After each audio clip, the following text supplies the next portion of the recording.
Please welcome J.S. Yap with his speech, Who's Your Daddy? With his speech, Who's Your Daddy? Please welcome J.S. Yap.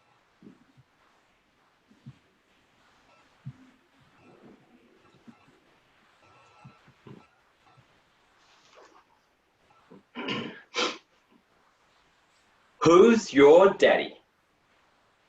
Today, I'd like to share my journey of discovering who my dad really is. 6 foot tall, gold rimmed glasses, bald in the middle. My dad speaks clearly but slowly. Most people think of my dad as charismatic, smart, but to me, my dad is just a man of few words. Born and raised in Malaysia, I had a typical Asian upbringing. Strict parents and lots of fear. I grew up under a lot of corporal punishment. But like any other loving family, I had a lot of motivation and encouragement as well. That, plus my parents kept telling me that they'll sell me off to China as a child laborer if I ever disobeyed them. Despite these life-threatening conditions, I was actually quite a handful in school. Why? It started one day when I started to notice those naughty kids in class. They showed up the next day, and the next, and the next. They didn't get sent off to China. So naturally, I started to misbehave as well. Whenever a teacher would inform my parents, I would go home to a lot of motivation and encouragement. My dad, being a man of few words, he would always say these few things to me. What did he say? I'm so disappointed.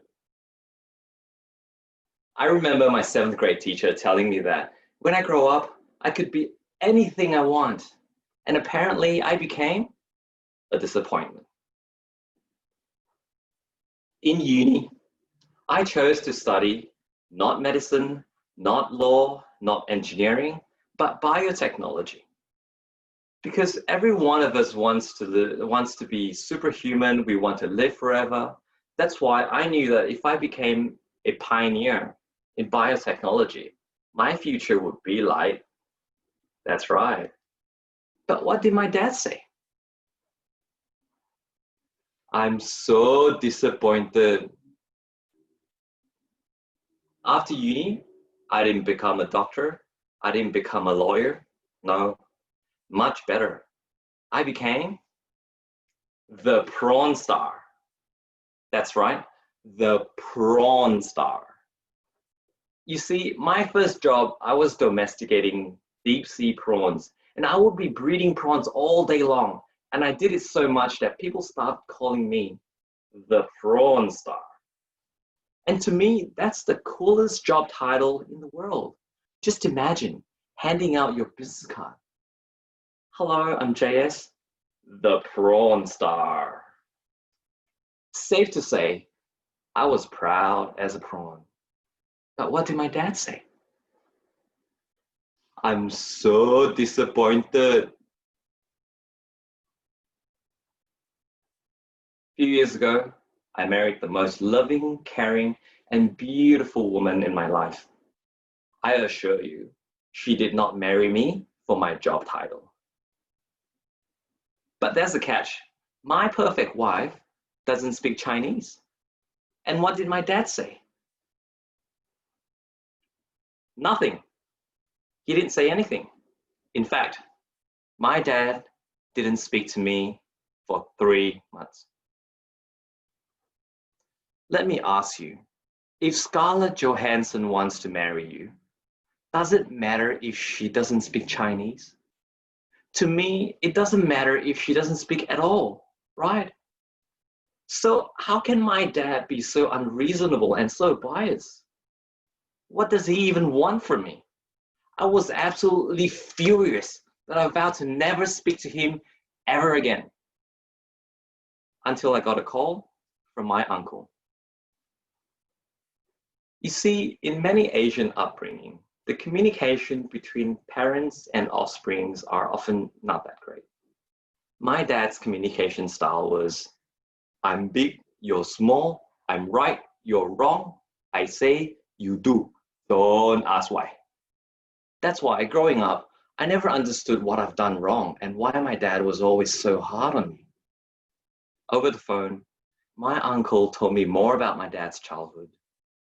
Turns out, my grandparents were poor Chinese immigrants in Malaysia, and none of them were educated. My dad had 8 siblings, and all of them dropped out of primary school to go out and work just to make ends meet. Being dirt poor, it's almost impossible to want an education. But my dad knew that education was his only way out.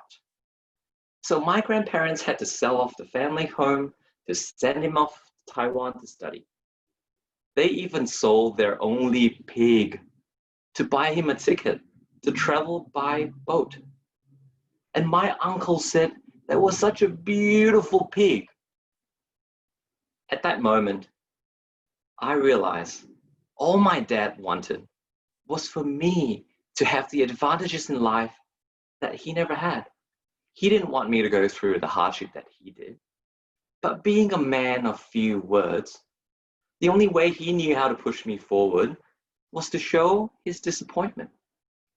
My dad's poor communication skill has caused nearly 40 years of misunderstanding and disappointment.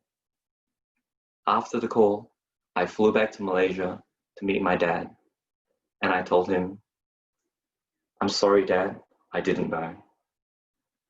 And I'm really, really proud of you.